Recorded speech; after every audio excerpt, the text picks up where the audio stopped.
Again, this is On Cable Tonight. I'm Jim Steen. We're very pleased to have you with us tonight. We have a very interesting show tonight. It's something kind of different for On Cable Tonight. We have a lot of programs about important topics going on in the Memphis area.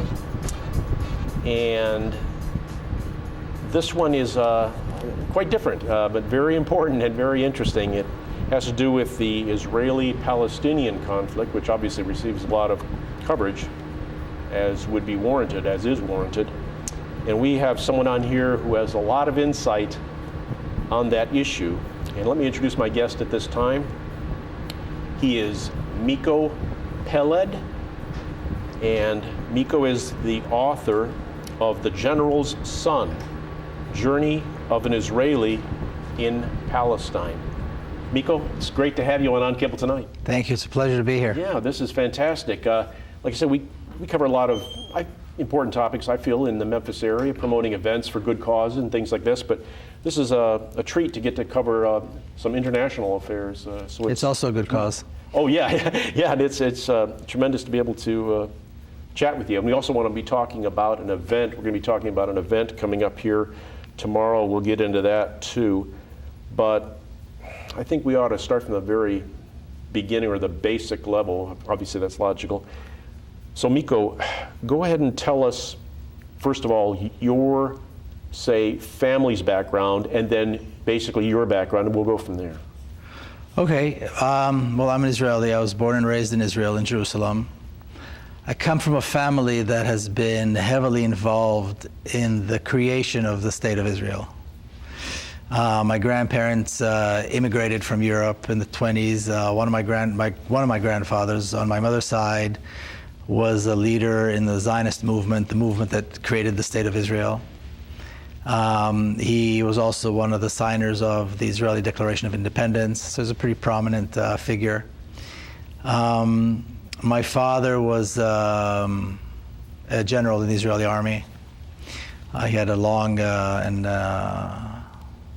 interesting career in the military, but after he retired, I should say, not resigned, but he retired from the military after the 1967 war, when Israel basically completed the conquest of what Israel calls the Land of Israel, what others call Palestine, by taking the West Bank and the Gaza Strip. And then he dedicated the rest of his life to be an advocate for the rights of Palestinians, which is an interesting change, because going from being, a very outspoken, hard, hawkish military man, but he believed that the best and the most important thing for Israel, after Israel had completed occupying the entire country, is to recognize that there is another nation that lives on that land, and these are the Palestinians, and we must recognize their rights to self-determination and so forth, or else we will become occupiers.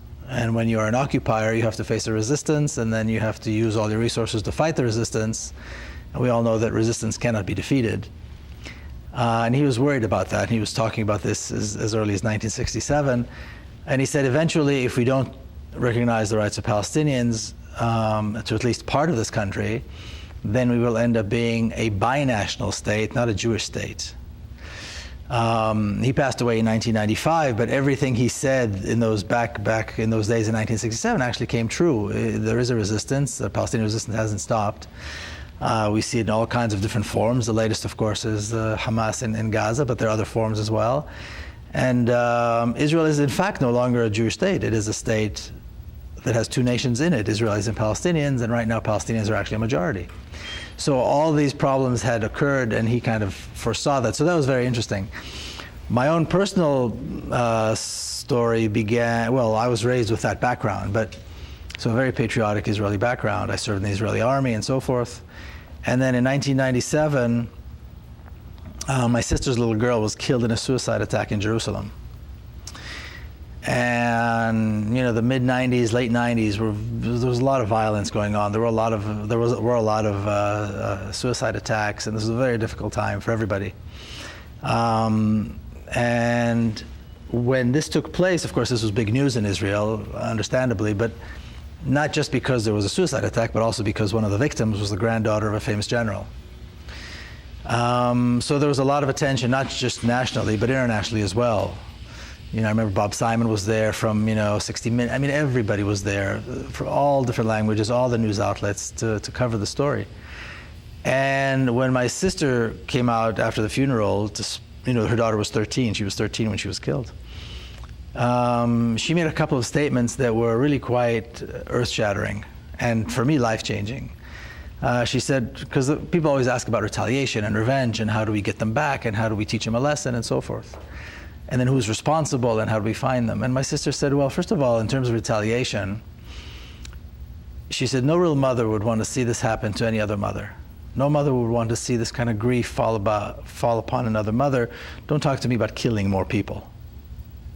Certainly this idea that we kill people in response to somebody's death is absurd. And then both she and her husband actually both said, in terms of who's responsible, they said, well, we hold the Israeli government responsible. Because when you take away people's land and then you destroy their homes and you incarcerate their fathers and brothers and you kill their children in their schools in cold blood and you deny them water and you deny them freedom and you deny them life, this is what happens. This is a direct result of Israel's occupation and Israel's brutal oppression of the Palestinians for all these decades. There's a price to be paid, and this is the price that we pay for maintaining a regime like this. And so that's why they said it's the Israeli government responsible, because the Israeli government is the one that is responsible for this reality. I was living in the U.S. already at the time, and so after all of this, I came back to the U.S. and I had to figure out what I do, because something like this doesn't allow you to just go back to life and pretend like nothing happens. The death of your sister's 13-year-old Yes, daughter. Yes. The death, and then my sister's comments. These are some pretty powerful, very powerful. Would you repeat those again? Specifically, what she said again?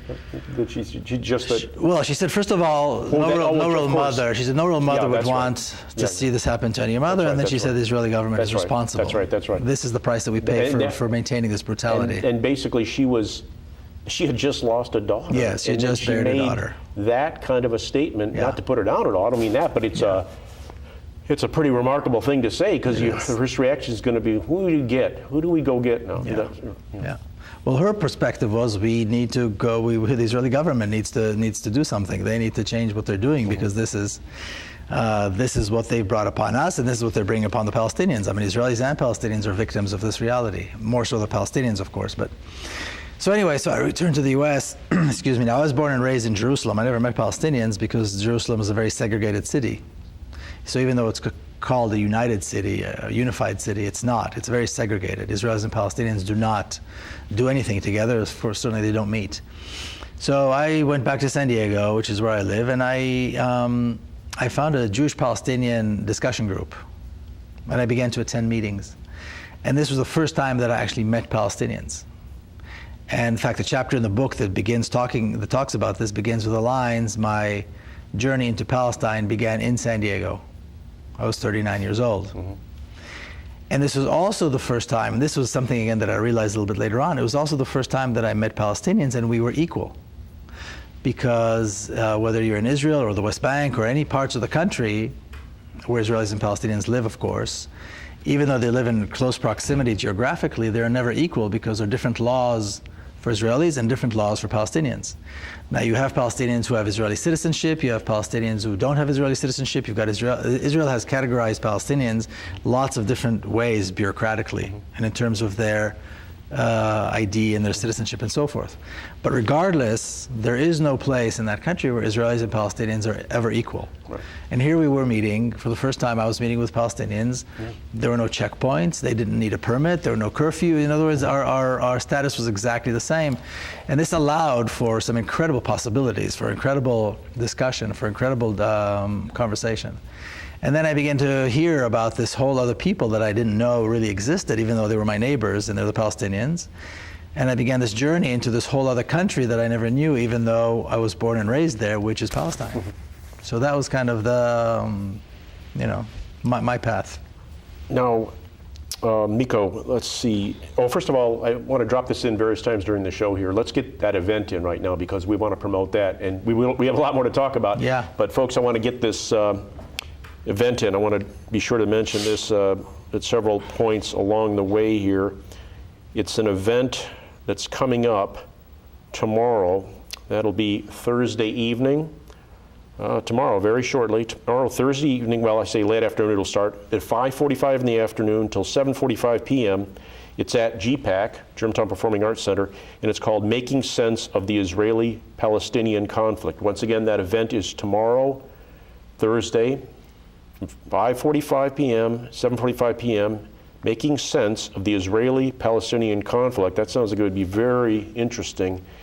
And it's at GPAC, Germantown Performing Arts Center, and it's actually free and open to the public. So that's very interesting. Miko, I'm going to take a wild stab here. I'm not so wild, perhaps. I'll guess here. You're probably going to be speaking at this event, aren't you? I'll be speaking, and I'll be signing books. I think they're going to have the book available, the General Sun available. So we'll be doing a book signing as well. Fantastic. Yeah, it's the first time in Memphis, actually. So. Very exciting, fantastic. Yeah. Okay, yeah. Great. Well, again, that should be a really very exciting event. Your background, so you were an Israeli officer also, weren't you? Not an officer. I was in the military service, yes.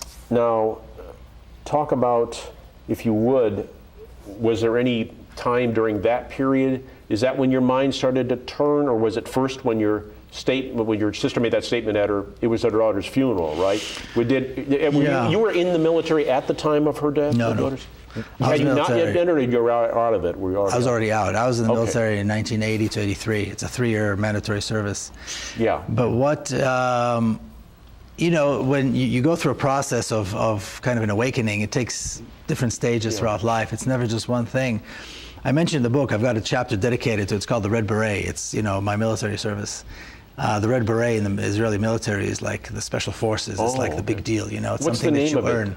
Is there a specific name for that group? There probably is, isn't it? Well, there are lots of different groups that have the red, but their insignia is the Red Beret. That's kind of, just like we think of Green Berets, exactly, special forces. Exactly. It's a big deal, especially as a kid growing up. It's something you think, when I grow up, I'm going to have that Red Beret. Boy, sure. But as I was in the service, I was beginning to see things that I couldn't explain and I couldn't understand and I couldn't morally justify. I remember, for example, we used to go into Palestinian cities like Ramallah, for example, and other cities, and patrol. And I remember this very vividly, we were being prepped by our officer, by our lieutenant, and we were given batons and handcuffs, these plastic handcuffs. And I'm thinking, we're really infantry soldiers, that's what we are. Why do we need batons and handcuffs? This is very strange. And then during the prep, our lieutenant said, well, you're going to walk up and down the streets of the city, and if anybody so much as looks at you, you break every bone in their body. And I'm thinking, we're a fully armed platoon of infantry soldiers, of combat soldiers, marching up and down a city. Everybody's going to be looking at us. Can you imagine you're walking down Memphis, suddenly a platoon of soldiers walking through, fully armed? Is anybody not going to look at us, or what are we supposed to do? Beat everybody up? This was very strange to me, And it was those things of that nature that made me realize that the moral argument that Israel always has, that Israel always brings up as though it is a moral army and perhaps we are maintaining an occupation, but it's a moral occupation and so forth, has absolutely no grounds to stand on. It's not true. There's nothing moral about it, And this was kind of the beginning. Then, a year later, Israel's invasion of Lebanon, 1982, the invasion of Lebanon took place, and that was a big breaking point for a lot of Israelis of my generation. We were told that Israel was going into a limited incursion, only 40 kilometers. It's only to attack and destroy a few terrorist cells. And as the Israeli Prime Minister was saying this, our forces were already at the outskirts of Beirut, which is way beyond 40 kilometers. So through this process, and then through my service, some serious holes began, or some serious cracks began or serious doubts began, I should say.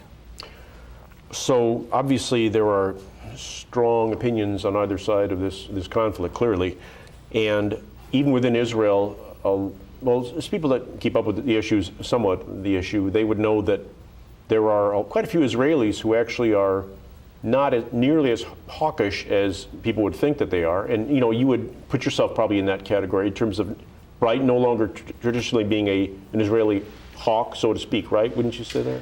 Yeah, I don't know that there's many. I mean, Israel just. I thought that there was. I thought there was a pretty large contingent that had some sympathy for the Palestinians. Well, that depends what you call by large, I suppose.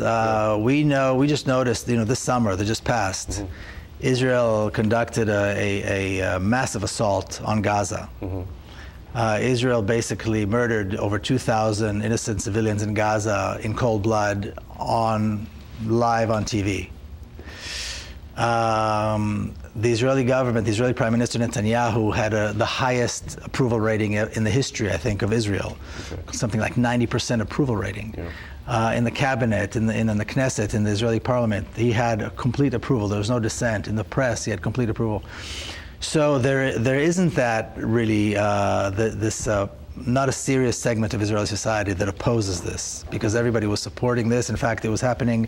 I was there at the time. Actually, I was there for 6 weeks this summer, and I went down in my car and just drove around Gaza, around the outside, around the boundaries, and a mile away from Gaza, Israeli cities, life was going on perfectly normally. It was not disrupted at all. I mean, traffic was fine, shops, people were in coffee shops. I mean, life was fine. And a mile away, Israel was bombing the hell out of this place, out of the city. And like I said, ended up killing in cold blood over 2,000 innocent civilians. So, and there was no dissent, or very little dissent. So that, for me, poses a very big question, a very big problem. Let me ask you this, Miko.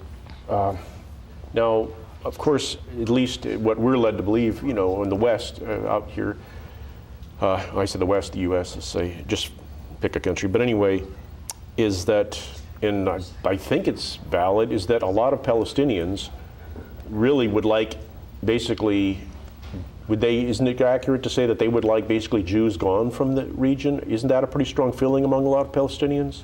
That they would actually like them out, just go home, leave? Well, I say go home, I don't mean, that's not a good way of putting it, just get out. Is that accurate, or would you say? Well, you'd have to ask Palestinians that. Certainly there are Palestinians who don't like the fact that Jews from Europe came and colonized their country and forced them out and into refugee camps. That certainly exists. I'm not, and it's hard to blame them. I think the claim that's usually made is, or what was interesting, particularly now during this particular assault, is there was this discussion of whether or not Israel had a right to defend itself. Right.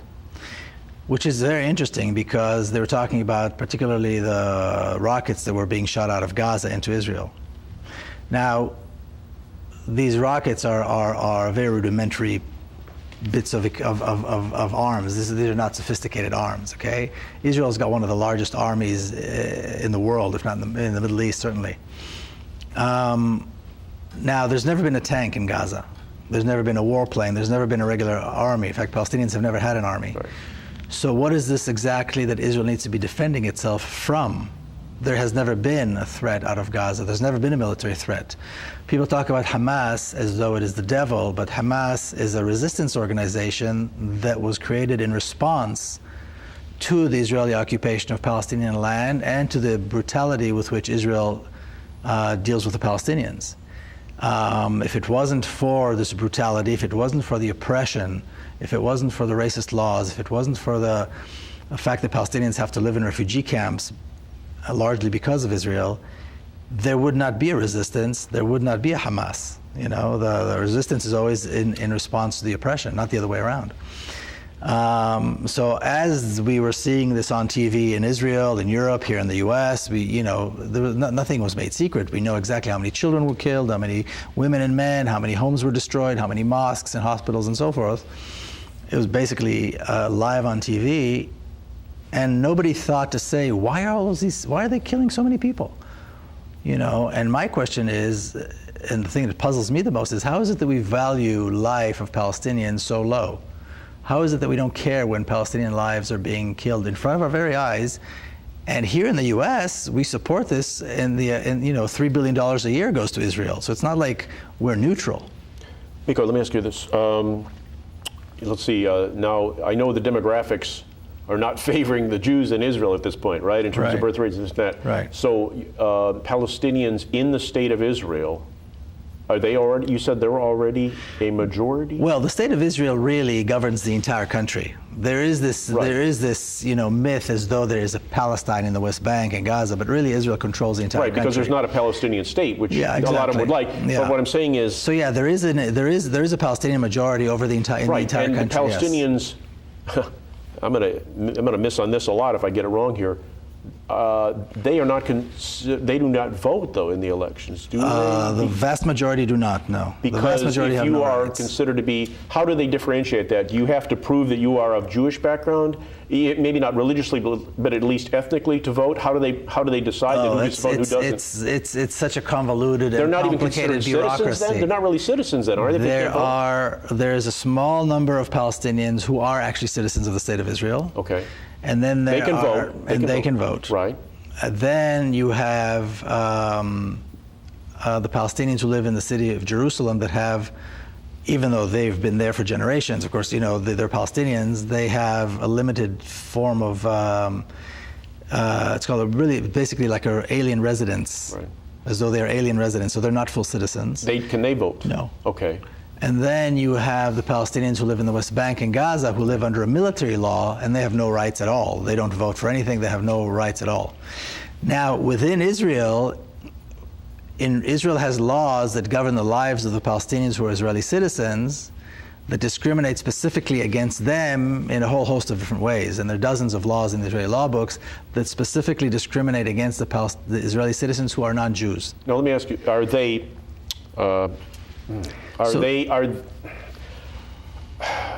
do you feel that Israel is discriminating just because of prejudice, or do you think it's because they fear that if they allowed all the Palestinians in Israel to be considered citizens and to vote, basically they would just, in terms of voting, get run over? Yes, I think it's the latter. I think well, then, Israel, isn't that a real issue then? It is a real issue, but I think it's inevitable. There are more Palestinians than Jews there.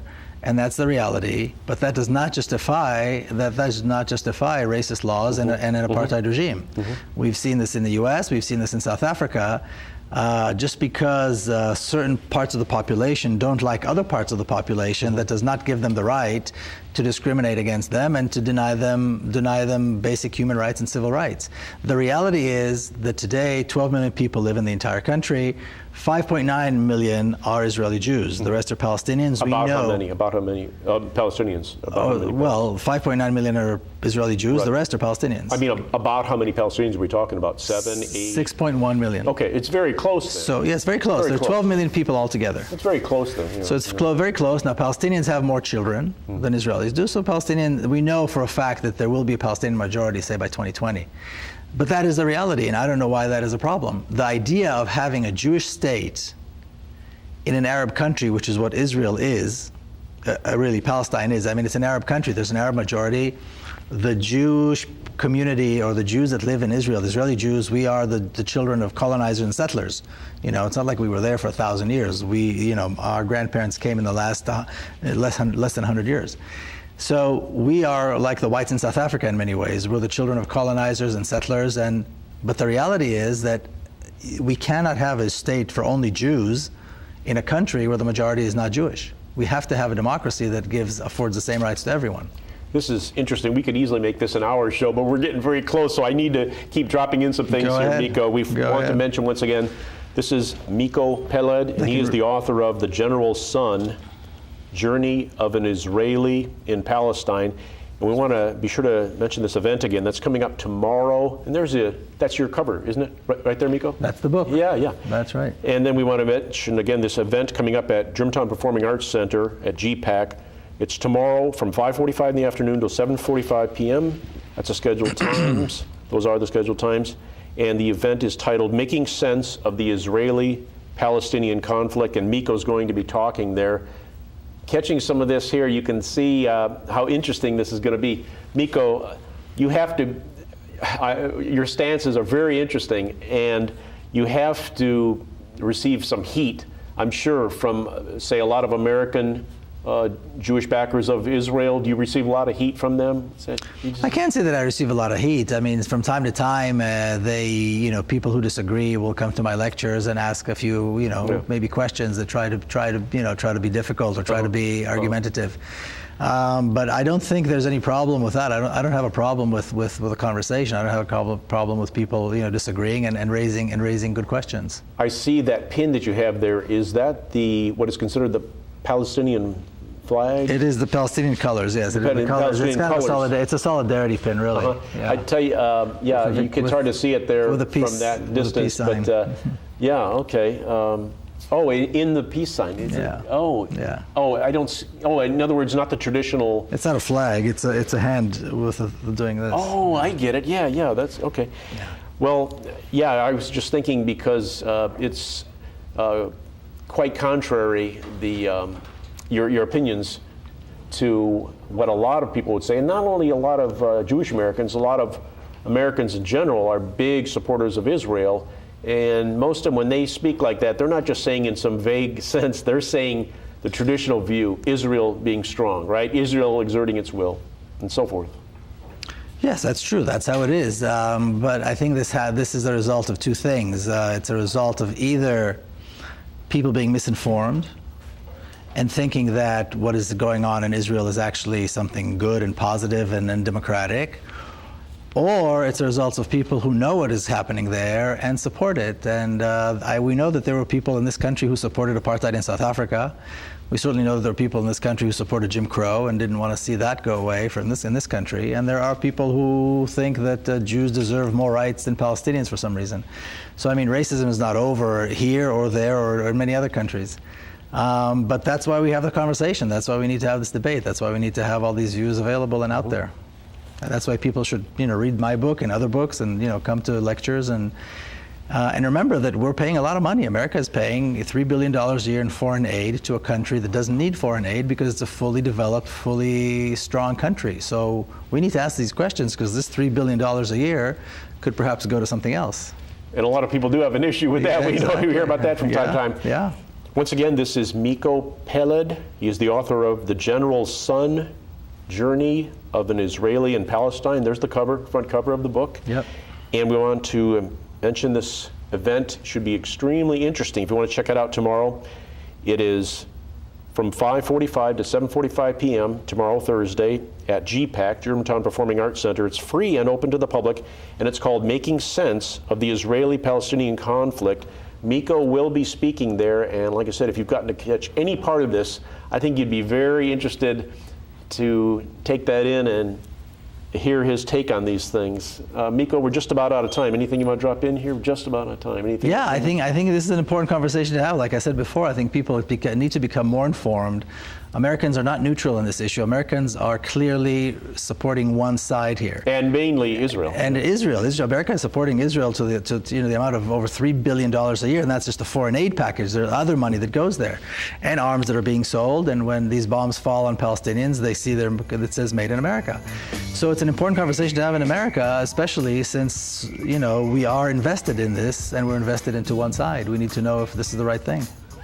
Miko, I want to thank you very much for being Pleasure. on Cable tonight. It's been extremely interesting. Thank you. All right.